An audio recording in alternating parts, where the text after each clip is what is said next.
नमस्कार दोस्तों, एक बार फिर से आप लोग का बहुत-बहुत स्वागत है। मैं हूँ आप लोगों के साथ उर्वशी सिंघी।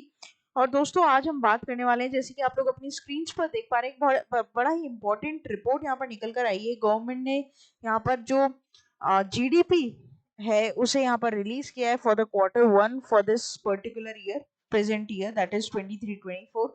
और उसके बारे में यहाँ पर हम बात करने वाले हैं, क्योंकि ये आपके एग्जाम पॉइंट ऑफ व्यू से काफी इंपॉर्टेंट रहेगा। आगे बढ़ने से पहले जो भी हमारे चैनल पर नया जुड़ा है, पहले तो आप चैनल को सब्सक्राइब कर दीजिए, ताकि ऐसी अपडेटेड इन्फॉर्मेशन रेगुलर बेसिस पर दोस्तों आप लोग को मिलती रहे।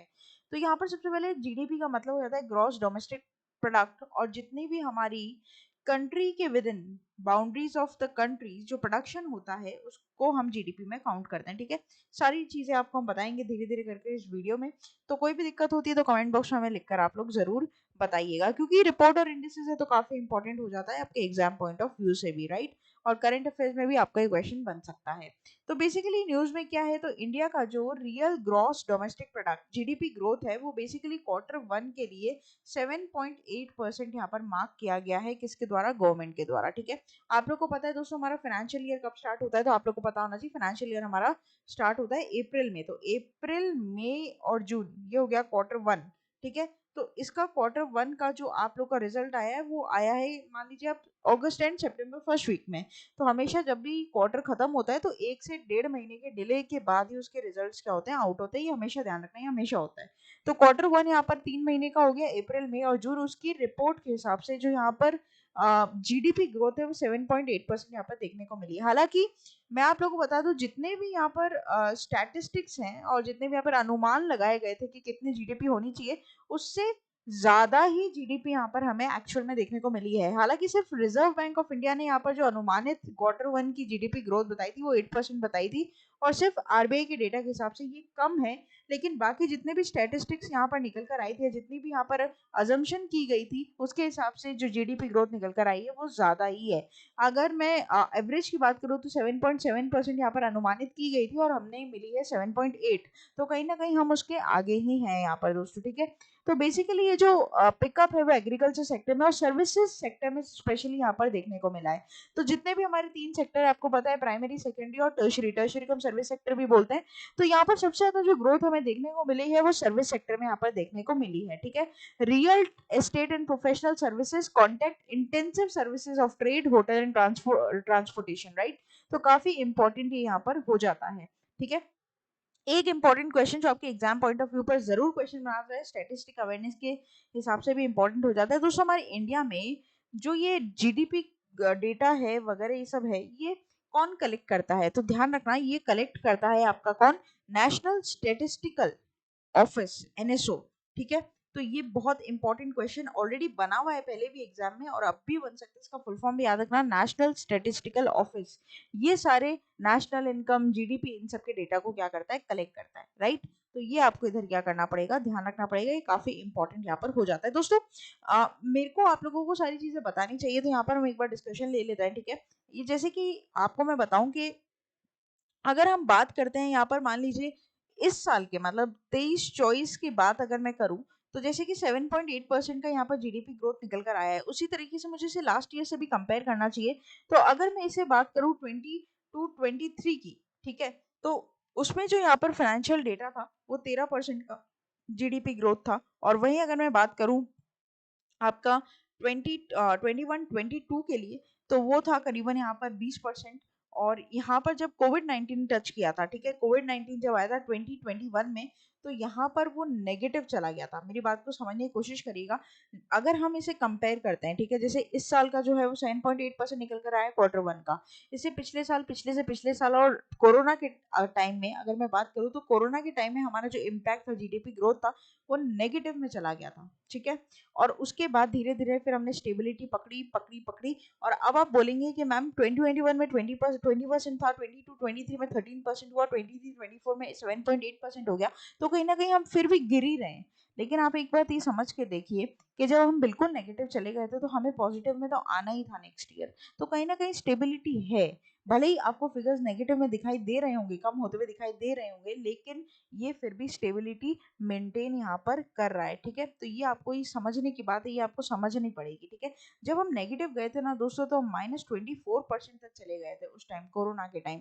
तो वो सिचुएशन तो बहुत ही ज़्यादा क्या हो गई थी, क्रिटिकल हो गई थी। लेकिन उसके बाद से जो हमने ईयर बाय ईयर ग्रोथ पकड़ी है, वो बिल्कुल स्टेबिलिटी यहाँ पर दिखा रही है। एक और यहाँ पर आप लोगों के साथ फैक्ट्स यहाँ पर शेयर करने चाहिए मुझे। जैसे कि आप ये स्टेटमेंट देख पा रहे हो, ठीक है। ये statement basically real time GDP की है, किसकी, रियल टाइम। अब रियल टाइम जीडीपी क्या होता है, नॉमिनल क्या होता है, इसकी भी बात हम करेंगे, वो बच्चों के बीच में कंफ्यूजन रहता है ये। उससे पहले जीडीपी क्या होता है ये आप लोग समझ लीजिए। जीडीपी का फुल फॉर्म होता है ग्रॉस डोमेस्टिक प्रोडक्ट। और जीडीपी हमें क्या क्या मिलाकर मिलता है दोस्तों। सबसे पहले आता है हमारा जितना भी कंजम्पशन होता है वो, फिर कोई इन्वेस्टमेंट होती है वो, फिर आता है गवर्नमेंट्स, ठीक है। और उसके बाद यहाँ पर जो आप लोगों का आता है वो आता है नेट एक्सपोर्ट्स, ठीक है। तो ये मिलाकर हमें क्या मिलता है, जीडीपी मिलती है, ठीक है। जैसे कि आप यहाँ पे देख भी पा रहे हो, ये देखिए, ये सारे आपको इंपोर्ट एक्सपोर्ट वगैरह सब कुछ। तो 2021-22 में करीबन यहाँ पर 3 करोड़ 33 लाख करोड़ यहाँ पर करीबन मिला। फिर 37 लाख करोड़ यहाँ मिला। और 23-24 में आपको 40 लाख करोड़ यहाँ पर देखने को मिला। 23-24 में 7.8% का यहाँ पर उछाल है, और 13.1% का 22-23 के मिनिमम, मतलब पिछले साल की बात है, Q1 की बात करें तो इन करोड़ जाइए, आप ध्यान रखिएगा, है ना। तो ये तो रियल टाइम जीडीपी। अब रियल टाइम जीडीपी होता क्या है, रियल टाइम जीडीपी में हम एक बेस ईयर लेकर चलते हैं, अगर आपको पता हो तो। रियल टाइम जीडीपी में हम एक बेस ईयर को लेकर कैलकुलेट करते हैं, और बेस ईयर हमारे लिए क्या हो जाता है, 2011 2012, ठीक है। तो ये आपको ध्यान रखना है। जैसे कि मान लीजिए कि किसी एक साल में, मान लीजिए जीडीपी किसे कहते हैं ये बता रहे हैं हम आपको। मान लीजिए कि पिछले 2023-24 के 3 महीने में सिर्फ 100 रुपए का मान लीजिए प्रोडक्शन हुआ पूरी कंट्री में। तो जो 100 रुपए है उसको हम जीडीपी बोलेंगे, ठीक है। मान लीजिए 1000 रुपए का हुआ तो 1000 रुपए का हम जीडीपी बोलेंगे Q1 में। और मान लीजिए वही 1000 करोड़ का हुआ तो ये 1000 करोड़ रुपए पूरा जीडीपी हम कहलाएंगे। मतलब हमारी कंट्री की बाउंड्रीज के अंदर जितना भी डोमेस्टिक प्रोडक्शन हो रहा है, जितने भी रुपए का, वो हमारा जीडीपी यहाँ पर बन जाता है, ठीक है। फिर उसको कैलकुलेट किया जाता है बेस ईयर को पकड़कर। बेस ईयर को हम क्या लेते हैं, एक बेसिकली स्टैंडर्ड ले लेते हैं, और उसके हिसाब से हम क्या करते हैं, यहाँ पर अपना सारा कैलकुलेशन करते हैं, ठीक है। इस बेस ईयर को पकड़कर जो भी कैलकुलेशन होती है वो रियल टाइम जीडीपी कहलाती है। वहीं पर आता है आपका नॉमिनल जीडीपी, ठीक है। नॉमिनल जीडीपी क्या होता है, नॉमिनल जीडीपी होता है कि जब आप आज के एट प्रेजेंट के हिसाब से सारी चीजों का वैल्यूएशन कर रहे हो, ठीक है। तो अगर हम आज की हिसाब से वैल्यूएशन करें तो डेफिनेटली सारी चीजों के पैसे जो है वो ज्यादा ही निकल कर आएंगे। लेकिन वही हम 11-12 की बात करें, अगर 11-12 को बेस पकड़ कर चले तो कम आएंगे। तो वहीं अगर जैसे मान लो कि 11-12 का डेटा तो मैंने आप लोग के सामने यहाँ पर रख दिया, अगर यही नॉमिनल जीडीपी के हिसाब से अगर इसे कैलकुलेट किया जाता तो ये कितना होता। आज यहाँ पर 23-24 की जो वैल्यू है वो करीबन यहाँ पर 70 लाख करोड़ हो जाती है। अभी यहाँ पर जैसे 40 लाख करोड़ है ना, तो वो 70 लाख करोड़ हो जाती। और यहाँ पर जो एस्टिमेशन आता वो 8% का ग्रोथ का आता, किसमें, नॉमिनल जीडीपी अगर हम लोग कैलकुलेट करते हैं। अभी हमने क्या किया, रियल जीडीपी कैलकुलेट किया, ठीक है।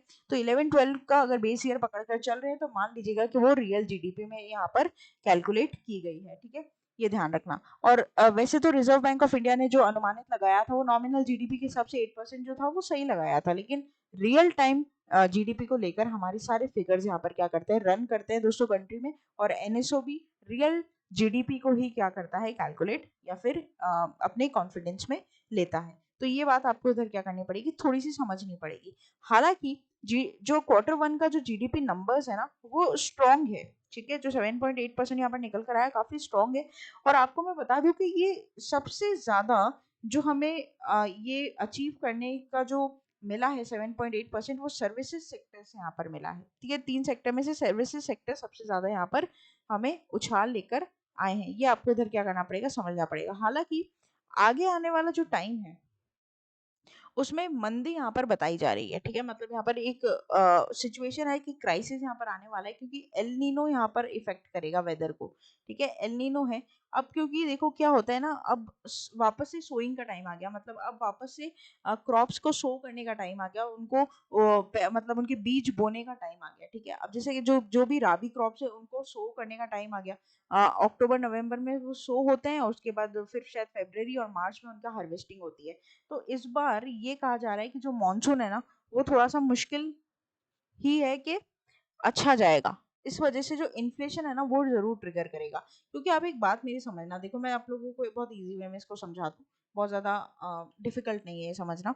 जैसे मान लो कि राबी क्रॉप जो है उसका पैदावार शुरू होगी मान लो अक्टूबर में, ठीक है। तो अक्टूबर में बीज बो दिए, ठीक है, बीज बो दिए यहाँ पर। अब उसको हार्वेस्ट किया जाएगा फरवरी या मार्च के महीने में।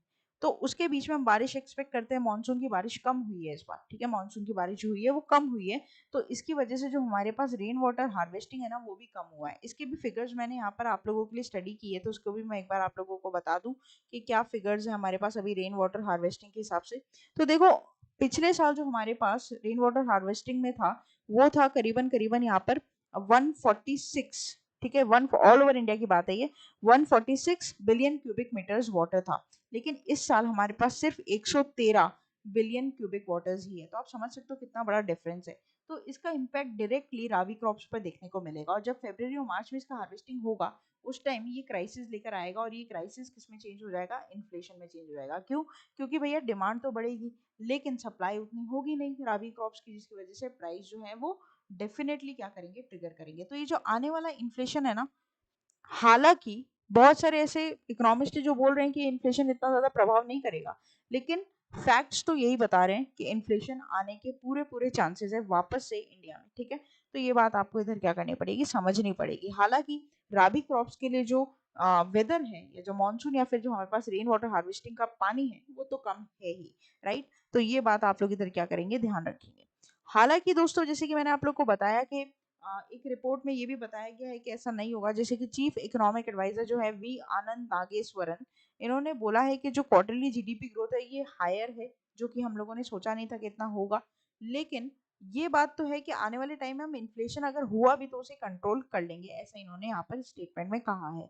ही said services sector has been the main driver of the growth along with the uptick in capital formation, and he said government's expenditure push is paying off in the crowding in the private investment, right. तो यहाँ पर services sector जो है वो इस पूरे 7.8% का main driver है जो इस ग्रोथ को यहाँ पर लेकर गया है, ठीक है।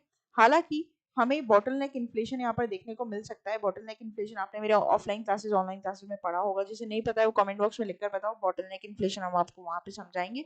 और ग्लोबल कमोडिटी प्राइसेस के ऊपर एक यहाँ पर इन्फ्लेशन देखने को मिल सकता है आने वाले टाइम में। अब तो खैर ये समय ही बताएगा कि ये कितना सच और कितना झूठ है। या फिर हो सकता है एल नीनो जो है वो वेदर कंडीशंस को खराब कर दे और सच में ऐसा हो कि जो क्रॉप्स अभी शो होने वाली है हार्वेस्टिंग के टाइम वहां पर इन्फ्लेशन हमें देखने को मिलेगा दोस्तों। तो पूरी बात यहाँ पर आप लोगों को समझ में आ गई होगी। आशा करते हैं ये वीडियो आप लोगों को इंटरेस्टिंग, इन्फॉर्मेटिव और हेल्पफुल लगा होगा। किस तरीके से जो गवर्नमेंट द्वारा रिलीज डेटा में 7.8% की उछाल हमें देखने को मिली है, ग्रोथ हमें देखने को मिली है जीडीपी के सेक्टर में। सर्विसेज जिसका सबसे बड़ा मेन ड्राइवर है वो क्यों है, कैसे है, और क्या होता है रियल जीडीपी और क्या होता है नॉमिनल जीडीपी, ये आशा करते हैं कि मैंने आप लोगों को समझा दिया होगा, ठीक है। हम यहाँ पर डब्ल्यूबीसीएस बैंक, एसएससी, रेलवे की प्रिपरेशन करवाते हैं और बहुत ही मिनिमल प्राइजेस के ऊपर दोस्तों हमारे बैचेस यहाँ पर लॉन्च होते हैं। आप चाहें तो avision.co.in जो कि हमारी ऑफिशियल वेबसाइट है वहां पर जाकर अपने आप को सेल्फ रजिस्टर करवा सकते हो, और वहीं पर हमारे व्हाट्सएप के थ्रू आप अपनी कोई भी क्वेरीज को हमसे पूछ सकते हैं। और मेरे साथ आप डायरेक्टली जुड़ सकते हैं दोस्तों टेलीग्राम चैनल पर for all the link and PDF of these videos, right. तो वहां पर आपको सबसे पहले इन वीडियोस की लिंक मिल जाएगी, जो भी अपडेटेड वीडियोस हमारे यहाँ पर अपलोड होते हैं। शॉर्ट्स मिलेंगे आपको जो 1 मिनट में आपकी नॉलेज को अपलिफ्ट करेंगे। तो फिर देर किस बात की दोस्तों, जुड़ जाइए और देखते रहिए आगे आने वाले और फ्रूटफुल सेशंस को। तब तक के लिए thank you so much and have a nice day.